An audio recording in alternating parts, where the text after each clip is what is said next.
Hi, I'm Tim Sherwood, ex-Premier League winner and football manager. This is Midnite Boxed In. I think someone left straight away. You got to get your facts right, mate. Check the thing now, it's there! I thought you were going to bring some proper people here. I'm surrounded by 11 football fans who are going to argue against the statements that I make. Go easy on me, chaps. Statement 1. I do not think Tottenham will be relegated.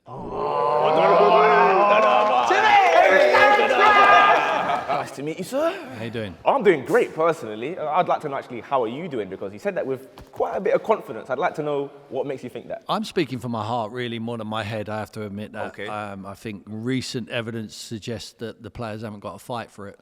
But I like to believe that they would understand that they're playing for a fantastic football club and they have to appreciate the fan base and the size of the football club and get the job done for that team. I think they've got, I keep listening to everyone talking about the injuries and not having the injury situation. I can put that argument forward when they're playing against the Liverpools and the Arsenals and the Man Cities of this world. Not when they're playing against Fulhams, not when they're playing against Crystal Palace, not when they're playing in a couple of weeks against Nottingham Forest. Can't argue with the injuries then. Just have to get on with the job.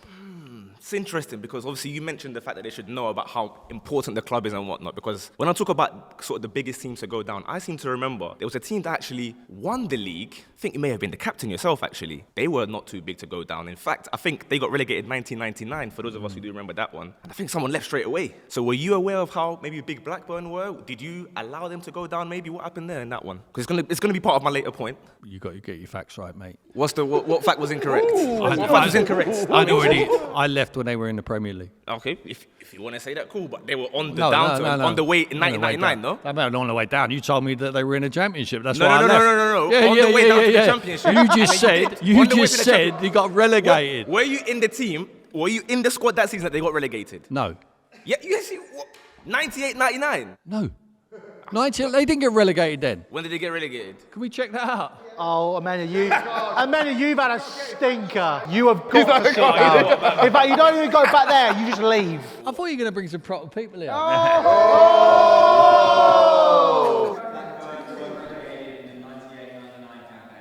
Oh. And where was I? With Sherwood unsettled in 1999 and having family and business links in Hertfordshire, George Graham paid a £3 million to bring in Tottenham Hotspur in the first week of February 1999. Yeah. Oh, so it was the season. So it was the season. When I left, were they in the Premier League? That's not what you're literally You guys- agreeing with you what said I'm that- saying. you said they got relegated. The 98-99 You said they got season. relegated. Yeah, I'm correct. You said they got jumped relegated. ship. That season they got relegated. That's my point. Yeah, but you said I jumped ship when they were in the championship. No, I did not say that. The cameras are right there. I didn't say that. You jumped ship, so clearly it wasn't important enough to you. What do you mean important enough to me? I don't understand your point. You are here saying the players should be saying, oh, they love the club, it's so big, it's so important, they should know that. That doesn't get you 3 points, because now we can go through the actual fixtures. So I ask you, okay, cool, Aston Villa away, are Spurs going to get 3 points? In your opinion? I don't know. Okay, I have no I think idea. the I like answer to is see. no. I like to see the game against Crystal Palace before I make that decision. Okay. This Crystal Palace game is a cup final.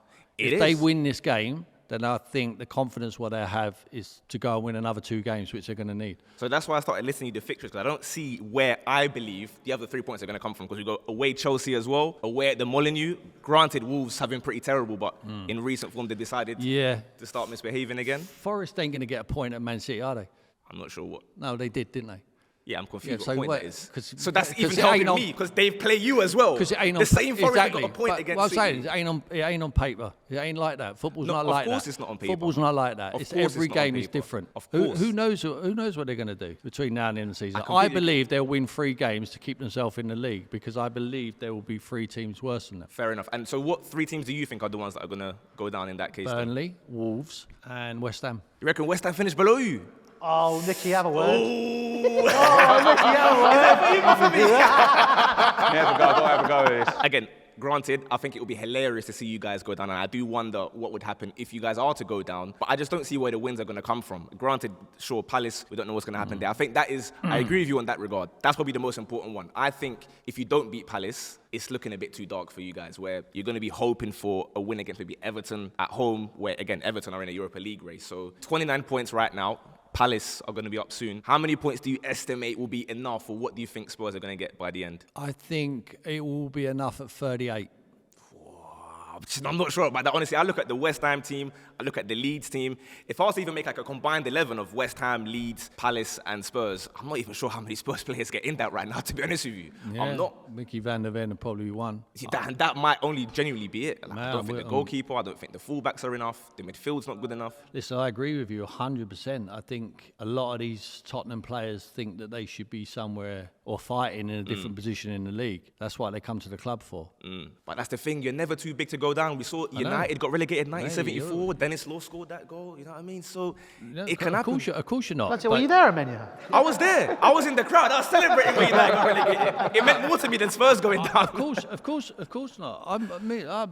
You're talking to someone who's, I think your heart is understand speaking it. realistically in it because you're not really. I understand it. I need to see what this manager's going to do with this group of players. I really do. Do He's you- gone. I've got a He's last gone question for from you. the first press conference. We will 100% guarantee safety and stay in the Premier League. To we're not good in attack. We're not very good in midfield, and our defence is not very I've sure got a final either. question for you. And he's gone from we need bodies back as quickly as possible on the injuries one, and they're not fit enough. I'm not sure there's any more negatives he can throw in.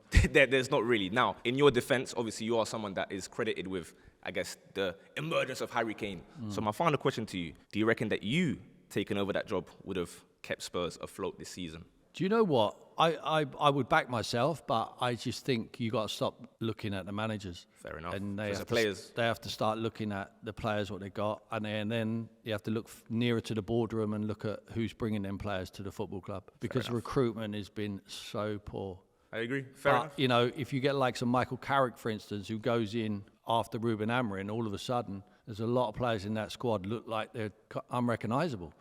Now, that hasn't happened. There's been no new manager bounce Once whatsoever. Ange Postecoglou's left, Thomas Frank's gone in there and they look just as poor. It's early days with Igor Tudor, but, you can't really say, I don't recognise them. Fair enough. I guess we'll have to wait and see. Let's see. So they were in the Premier League when I left. Yeah, that's what matters. You left halfway through. Yeah. Do you know why I left? They didn't fucking want me.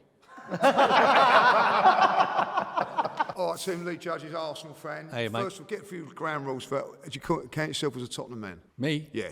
I always support the team I've represented. Right, okay, so or if I've got any affiliation with any players who now I don't represent any team. So Okay, yeah. because I think like the statement you're making may be a little bit like because you're with your Tottenham head on and all that, and why I think that Spurs could get relegated. Yeah. Is like Arsenal in the last 4 games have played Brentford, Brighton, Wolves, found it really, really difficult to score goals and it's been really, really difficult. Yeah. And then we went to Spurs and they was as open like as a can of beans, you know what I mean? And that is a problem there. And I feel, not just because you're here, like Spurs have done the wrong thing by bringing in the Croatian Sam Allardyce when they should have gone for somebody that knows the Premier League. Sam Allardyce. They're playing free at the back now, which is not going to work and too much open. And I feel that a lot of Spurs fans are a little bit delusional thinking about because it is Spurs. Yeah. I'm not sure they're losing games. I go through this formation business because a lot is made of formations. I mean, obviously he played 3 at the back against Arsenal. He didn't play 3 at the back against Fulham and they still get beat. Formations don't win games, players do. At the moment, they're way short. We know they are. And they're not short of ability. They're not showing it. But what they are short of at the moment is a lot of characters and a lot of heart. And that's a big worry for any Tottenham fan because that is what you're going to need when you're at the bottom end of the league. Every one of them players have been brought to the club with the dream of Champions League football. Any manager who goes to Tottenham Hotspur is told we have to be in the Champions League. And if we're not, we have to be in Europe. So it's a massive fall from grace. But all them players who come to that club are coming to play in the Champions League. Or so they think. So when they end up at the bottom of the league or down there, have they got the characteristics for the fight? Yeah, that's what I think. And that is the big worry. Yeah. And it's a huge worry for me now of looking in from the outside. It means I think, where is this man? You can keep changing the manager all you want, and I agree with you. I think you need someone to possibly give them a lift. I think the lift will come if they get the 3 points and it gets a little bit of confidence. Then you start seeing Xabi Simons want to get on the ball, Kolo Muani, whoever he decides to pick. But they need characters, and what they have got is players with a lot of ability. I mean, it's hard to talk about the Palace game, but if I was to pick their team now, I would go flat out on the attack. And my team, I did a thing the other day, and my team would cost £450 million of the players available. Now, £450 million is a lot of money. Teams like Fulham would love that. Teams like Palace would love that. You know, all these teams who they're getting beat from, you know, and so it's a huge problem at the moment. So they need to just crawl over the line. And I think that is where we are. It just need to... It's going to be that tight, you think? Do you think, like, the stadium might have something to do with it? Because only, like, in recent... Like, you forget about the Evertons and that. There's only one team that has not been relegated with a new stadium. Is that right? Yeah, which is of course, the I don't think we can blame... I mean, listen... Do you think that's something to do with it, like, you know? Well, possibly. Look, well, West Ham have been here a couple of years, you know what I mean? But for long term, like, you know? The only thing I'd say is that it winds me up that whenever anyone talks about Tottenham, they always mention they got the best ground in the league. Yeah, that's what... And they got the best training ground facility, second to none. Winds me up. It's not about that. It really isn't. And I'll tell you a story that when I was at Blackburn back in the day, we never had a training pitch. We used to go to the ground, get changed, drive to a park. As we're driving there, I should see Kenny Dalglish on the shoulders of Ray Hartford putting the nets up. We used to stop training when a funeral procession come through the park out of respect. The coaches were there earlier getting all the shit off the pitch. We won the league the year after. And Kenny Dalglish, I always remember it, said, it's not about the facility, it's about the people in it. And there's nothing more truer than that. Yeah. What sort of players do you think at Tottenham at the moment are going to get, like you would say, right, I'm going to rely on that Tottenham From the player? outside, it's hard from the outside, but from what I see on the pitch, I'm not saying I'll put them all together, but the ones who I think I could rely on... Yeah, say if you was in charge now, what ones would you say, right, you're now... If I pick the team now, you want me to pick the team? Go on, yeah, I would have Vicario in goal by default because I'm not sure the other Kapinski or the other kid is... He's good enough. Yeah, I'm not sure. I ain't seen enough of him. Pedro Porro, right back, and it says a lot because I'm quite critical of him. I think he's very good in the final third, especially as a wing back. But if you play him as a right back, he's still got better qualities than anyone else in that position. I would go Danso at the moment. He's been injured, but I'd put him in there because I think he's stronger than Dragusin. And not that I would pick him because of this, but it's extra help, and you would understand this. He's got a long throw. You know, set pieces are very, very important. Yeah, of course they are, yeah. Mickey van der Ven, then I'll go Sousa as left back. He's the only left back they've got with a left foot. So I give him get the balance on that side. I would go Conor Gallagher in the middle of the park with Archie Gray because I think I could rely on both of them players. Yeah. Conor Gallagher was playing right wing against Fulham. I mean, who ever imagined that he could play out there? Conor Gallagher must have been thinking since he's been at the club, what the fuck have I come to here? And the Tottenham fans might be thinking, why the fuck have we got him? Yeah. And I can understand that, but I feel sorry for Conor. I feel sorry for him because it's been a tough environment he's come into. I don't think he was fully fit when he come. And to play him on the right wing is totally unfair. So I will play them two in the midfield area, make it clear they need to keep that middle of the park nice and secure. I would go Xavi Simons, Kolo Muani, Solanke and Richarlison. Straight away, as soon as that team is named, every Tottenham fan is on the edge of their seat thinking, yeah, we're having to fucking go now. And that is the way I would go. And they could all rotate positions up there. They're all clever enough to understand it as long as you teach them how to play it on the training pitch. It won't take long. Because I think there's goals in that team. I think the likes of Solanke can score goals. I think Richarlison can score goals. Conor Gallagher can get forward and nick a goal now and again. But they need to play on the front foot, especially teams who are going to defend. A lot of teams play against Tottenham still and want to sacrifice possession. And Tottenham are doing nothing with the ball at the moment. Xavi Simons has got a lot of talent, but he keeps playing safe. He's scared. He's playing little 5 yards balls backwards and sideways. He needs to go at the heart of people. He needs someone to put her arm around him and tell him he's the next Luka Modric. We all know he ain't. But you don't need to know that. Cheers, Tim. Well done. Cheers, pal. My second statement is I think goalless draws should be 0 points to both teams. That's outrageous. Outrageous. Interesting. Yeah, don't know about that. Don't know about that, son. Who do you support? I'm a Brighton fan, sadly. There you go. Can you please explain to me why you want it to be changed to... I don't want it to be changed, but if we make a change in football like we're making changes all the time, I think to bring some entertainment back, you know, all these teams setting up not to lose the game from the outset. When I was used to playing football, when it doesn't matter who I played for, as a Watford and Norwich coming through, Blackburn, I can't remember ever setting up a team just to draw the game at the beginning. Never, What ever. about the clubs at the bottom though? For example, they're fighting for their lives. They need that. They need that extra we point. We was at the bottom.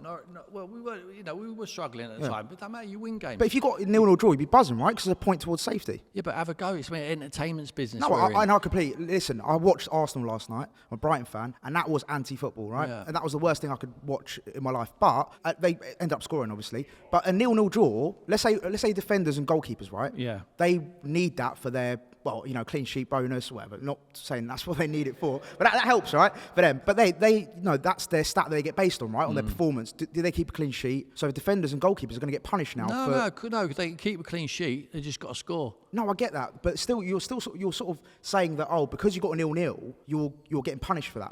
It looks to me as like a punishment. Yeah, but actually, it's a punishment. Let's say a weaker team goes away to an Arsenal, Chelsea, Man City, and they get a 0-0. Yeah. They should be rewarded for that. Why would they get a disadvantage for that? Because it's boring. No one wants to see it. But they still no. I get what you're saying. I agree with you on that. In the sense of you want to be attacking, you want to be scoring goals. Of course, I think we all agree with that. You as a Brighton fan, Yes. when do you ever sit back and try and get a draw? We don't really. No. That's what I mean. But why Arsenal would you? do. Why would you encourage any other team to do that? No, but I don't think that's the. I Top- don't think any. No, I listen, don't- going I out understand there what with- you're going saying. out there with the intent of 0-0. Yeah. Obviously, I don't agree with that. But at the end of the day, if you're, like I said, battling for your life down at the bottom, and you need a point for safety, and you've got a 0-0 draw, you're buzzing. You just got to get your points on the board early doors, haven't you? No, but that's just They'll insane do what the you're job. saying. No, You don't no. believe that. No, I do Okay. believe it. I think we got to entertain the fans. Okay, let's take entertainment out of it. What are the other benefits? No, entertainment, purely entertainment. Just purely entertainment. Because you ain't going to see it. And But it's a I result- it's a agree. result- I it's a agree with your results-based argument. game, though, right? I don't agree with your argument, but I can understand. You do. I know, No, Timmy. I Listen, can I know. understand the argument for a team lower down division, but you're getting teams who are like top teams. Going out from the outset not to get beat against a team, That's who more of they a don't mentality believe. issue, though, right? Yeah, but it's all nonsense. Like these managers need to find a way to score goals. It don't matter. They need to find a way. Years ago we used to play toe to toe. You ain't telling me the game at the moment is better than it was It's years awful. ago. Yeah, the product is awful right now. Yeah, because where are the Mavericks? We're the dying breed. What you got now is robots. Right. You got robots in the team where it's easier to say, you stand there, you go a yard over there, you don't move in front, you stay there. I think that's a wider problem, though, isn't it? It's a wider problem in football. Well, the wider problem is because the game is gone, and because what we're actually because what we're actually doing is we're coaching Mavericks out of the game. No, I agree with that. But I just still, it goes back to my point, and I've made it a few times now, but I think the principle of punishing a team for going out there and getting a clean sheet, to me, feels a bit unfair. That's my biggest point. I think that's what I'm sort of running with, as you can tell. Yeah. So you was at the Brighton game. Brighton Arsenal, yeah. Brighton Arsenal. Got to witness a great game of football. No, your manager afterwards said he would never set his team out to play like Arsenal do because he wasn't entertained. Yeah. Do you not feel the same way? No, but I feel like, so let's say a team's trying to score goals, right? So it's not like they're going, let's say they're not setting out to get a 0-0, but they just need to defend because they are a weaker side in that respect. What other options do they have, really? I don't think they go out there to be like, right, lads, we're going to get a 0-0. I think that complex or that mentality is wrong. I would not want my manager to be like that. I wouldn't want my players to be like that. But at the end of the day, if you're battling for points, even at the top, I keep mentioning the bottom, but even at the top, if Arsenal need a point, last day of the season, they need a 0-0 to secure the title. Of course they're going to go for it, aren't they? So they should be punished. They shouldn't get a point for that. No, they know the rules. They've got to come out, haven't they? No, but you don't believe anything you're saying right now. Yeah, I do, 100%. So even if they're trying to score, the intent of trying to score. Yeah, they've got to score. Do you know what? This is going to be a weird one for me because I have got arguments. I fundamentally agree with it, right? But I think that it would completely be too unfair. I think the balance of who it benefits and who it doesn't benefit is so unfair because when you've got teams so far above the grade like Man City's who've got the Haalands and then you've got a team like let's say Wrexham come up. The 0-0 draw for them is a much more valuable than the 0-0 draw for Man City. So although it would make it more entertaining, it wouldn't give the same amount of chances. It would always suit the top six. Yeah. I think the teams at the bottom now, I agree. If the teams of no, I don't agree. If it's like Mansfield playing or Macclesfield or wherever playing against, can do what they want, but they're not going to be in the league. Any team in the Premier League now has got millions and millions of pounds to spend. You look at, you're a West Ham fan. Yeah. You look at where you buy your players from, and I know you're not happy where you buy your players Costco from. probably lately. But, you know, like Wolves, for instance, how many teams have pillaged Wolves? You know, how many teams have gone into Wolves and said, well, we'll take the Netos, we'll have them, we'll have the Eight Noris, we'll have the Cunhas and all that. They're the players you've got the ability, so you don't have to sit back. You've got the ability, you just need to find a way as a manager. You have to be cute to find a way to get them on the ball and create more. So if that goes across football, Tim, referees in the Premier League have got far more advantages to have like VARs and things like that, and in the lower leagues they don't. Wouldn't it cause too much controversy just to have them? Because imagine if a decision gets made, you get decisions every week, even with VAR and without VAR. A handball last night for the West Ham game, I don't know whether you saw it, Iwobi lent into it. One said it's handball, everyone said it's handball, right? So imagine if the referees mess them up. Nobody gets any points. It's going to mess the whole structure of the league up. So relegated teams will not be relegated, and championship chasing teams will not get their championship. I think it's too radical. Right, I've just thought about an add-on. If it's 0-0, they go to a shootout for the 3 points. No, I agree with that, mate. Yeah. For the 1 point only, not 3. For 1 point max, not 3. Maybe 2 or 1 point, not 3. Yeah, two would be good. Yeah, because they're not I'll two. tell you what, lads. Let's meet in the middle. 1.5. Happy with that? 1.5. 1.5. Imagine the 0.5s in there. Jesus Christ. I just think, although it sounds like a good idea, I think the foundations of it would kill the game, to be honest. I think it would kill it. Kill the game. I think there'd be a lot more people pleased with it rather than killing it. I think there'd be a few of the top 6 clubs that would be pleased with it, but there would be a lot at the bottom. Everyone's complaining about Arsenal not coming out now. I mean, I just think it don't matter how you win, just try and win. But 1-0 to the Arsenal. You know the old song. Yeah. You know what I mean, like it's as boring as a 0-0 sometimes. You know. But it encourages the other team. They're getting nothing, are they? Unless they come out, so they have to come out. And yeah, they might open up and they might get exploited by the bigger teams. But that's the risk you pay. If you want to be in the Premier League, you want the big bucks, you have to play with the rules. And the rules are, if it's a 0-0, you get no points. I just think it's too far radical. That's all I've got to say. Well, really. It ain't going to fucking change, is it? No. Okay, so 0-0s, you get nothing for it, right? I fundamentally disagree based on what Nicky was saying as well, right? As a top 6 fan, I'm a Chelsea fan. Oh, Chelsea. I'm a Chelsea fan, so I've seen the master of the 0-0 growing up and winning lots and lots of trophies doing it. Unlike Arsenal, who are actually quite boring, we kind of can make it slightly entertaining because, I mean, you know, entertaining 0-0s do exist, though, right? You've seen them in your lifetime, have you not? Yeah. So surely you talk about... But I've seen a lot more boring 0-0s. Absolutely. I think we all have. Again, case in point is these two over the past 12 months.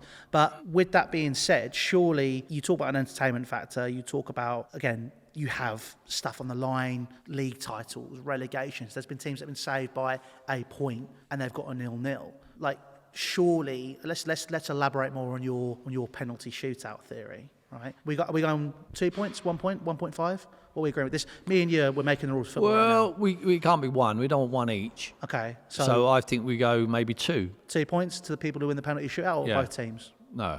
Oh, just team that wins penalty shootout? Yeah. Okay, now I'm intrigued. Tell me, elaborate on this for me. So you can't get a 0-0, can you? No, but tell me. But if you're saying no one gets any points from the game, then the teams chasing or the teams at the top are going to benefit, aren't they, for them to having a stalemate?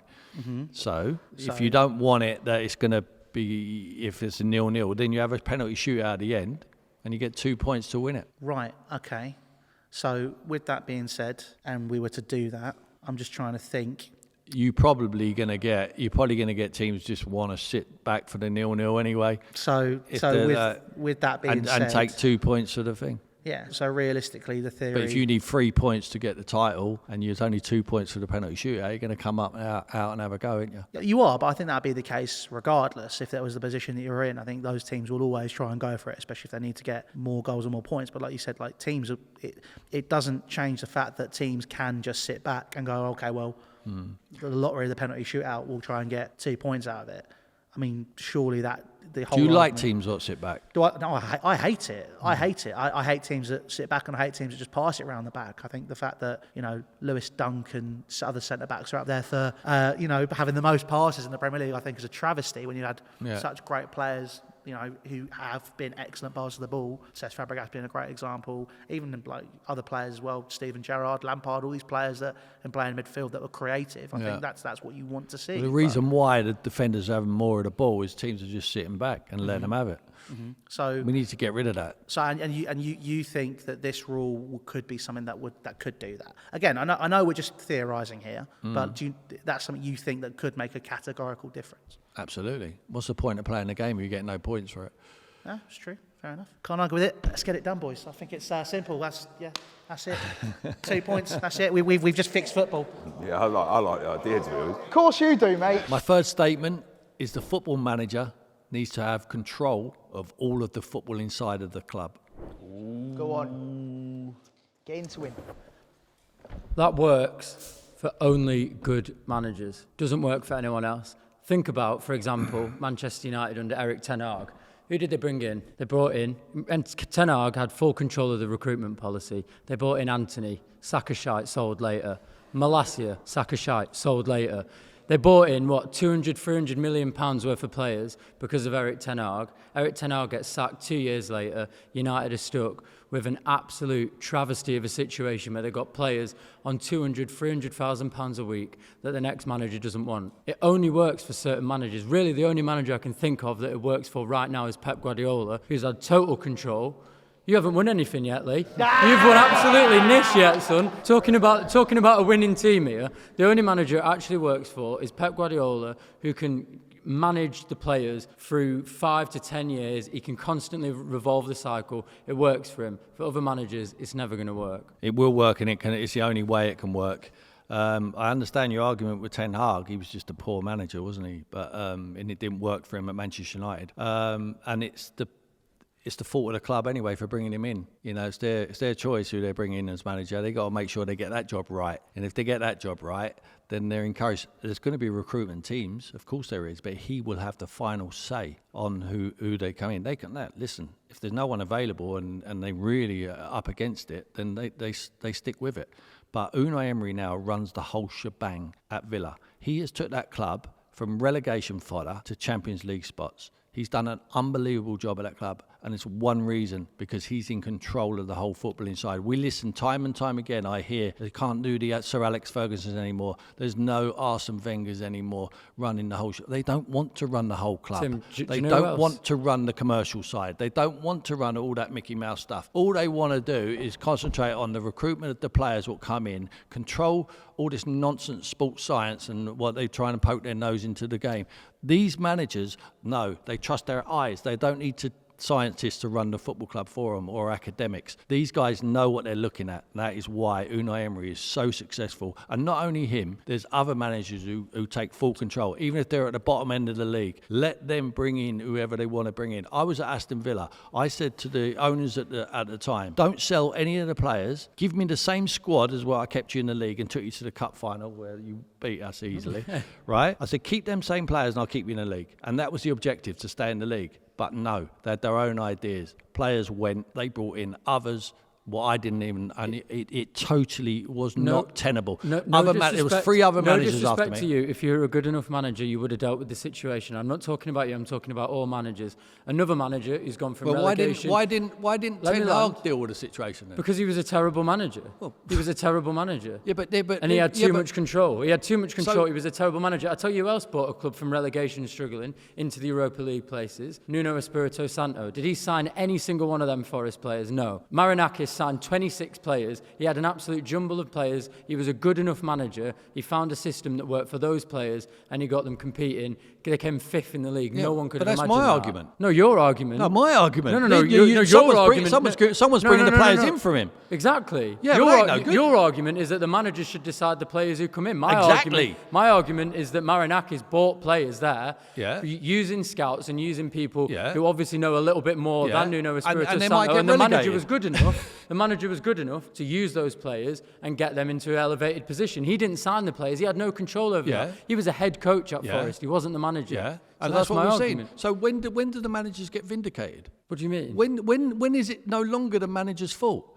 Let's take Forest for example. What, they had 3 managers this year, or 4 managers, and they still might get relegated. Well, So it's the recruitment's. It's the recruitment's fault. But in your no, world, in my world, has he got the wrong end of the stick? In your world, in my in your world, the manager, No. the first manager who would have come in there would have been Vitor Pereira or wherever long it goes back. If he would have had the group of players what he wanted, they would have been a more success than where they are now, scrambling around. So how long do you have to wait then? Vitor Pereira comes in, he has full control of the transfer budget, he buys everyone he wants, then he's not a good enough manager, they get relegated. Yeah, but to the he's a good enough manager with his tools. Then what do you do for a living? Football reporter. Right, and your mic don't fucking work. It's no good, is it? Done. But you bring your own mic in with a proper battery and it works every fucking time. You're top man. Is that what you think happens? I don't bring my mic in. Do you think I brought this in today? I rely on this working. I couldn't hear you. No, you know what I'm saying? You've got 4 managers at Nottingham Forest, and they're still in the position they are. What's he waiting for? One manager to come in and go, he's changed it around. In your world, you would have wanted Postecoglou to come in, buy a whole new team, then he would have done shite, you would have wanted him to get relegated, you wouldn't have made them changes. Them changes wouldn't have been needed. There was a better team to use. There was a better team as the example. Tim. Hey, mate. I'm Ben, I'm a Brighton fan. Another one. There's 2 of us in the studio, isn't that Wow. incredible? What? Both 2? We exist, guys. We exist. I want to give 2 great examples of why it does work. I'm a Brighton fan. It works great for us, but also works for Brentford. Look at how many managers have moved on and done awful. Yeah. It's because it's about the way the club's set up, isn't it? Like Brentford, the chairman, like Tony Bloom, have a great system, great recruitment. Yeah. I mean, Graham Potter had no idea who McAllister was, who Enciso was, who Caicedo was, who he also sold for incredible money. Yeah, you're welcome. Yeah, Graham Potter's not in Ecuador looking at those players, is he? It was a club that brought them in. Yeah. It doesn't work if you've got random managers like Eric Ten Hag signing all his players, they get sacked, and it's just a constant manager merry-go-round, isn't it? Yeah, I 100% agree. They do it right, and Tony Bloom's a genius at it. You see what he's doing with Hearts at the moment. You see Matthew Benham at Brentford, who was part of his firm, saying knows exactly how they do it. They've got it right. It ain't easy for everyone to get it right, because if it was, everyone would be doing it right. Well, they should be following our systems because we've stayed in the Premier League, Difficult to follow because you don't know how they do it. Well, I do know how they do it. No, you don't. You don't. I do know how we do it. No, you don't. We've got Starlin's system where we have an incredible scouting. That's what Tony Bloom's system, and we've signed all these amazing players. You think you know how to do it from the outside looking in because they're doing it very well, and I agree with you. I don't know how they do it. I think they do it right. No, but you don't know. Yeah, dude, the recruitment's incredible because the club have time to do it. No, but what I'm saying is so we have a setup where we can bring Graham Potter in, goes into Chelsea, does badly. I don't mean that. From the outside, you might think, but you don't know. There's different facets to it. What Tony Bloom knows, it is Moneyball, if you like, for want of a better word. It's a different way of doing it. And if it was fucking easy, the top teams would be doing it, wouldn't they? Well, they're trying to do. We have Chelsea have copied us. Yeah, but they're trying to nick exactly. They're trying to nick your staff to see if it works, right? But it takes time. The difference is with Chelsea have got to win. Brighton ain't got to win because Brighton ain't won nothing. Well, listen, you want some sort of community shield? I agree with you. I agree with you. They're the best run club in the country. The way they run, because they never sell for anything cheap. They wait for them to get to the real value, then they sell them on.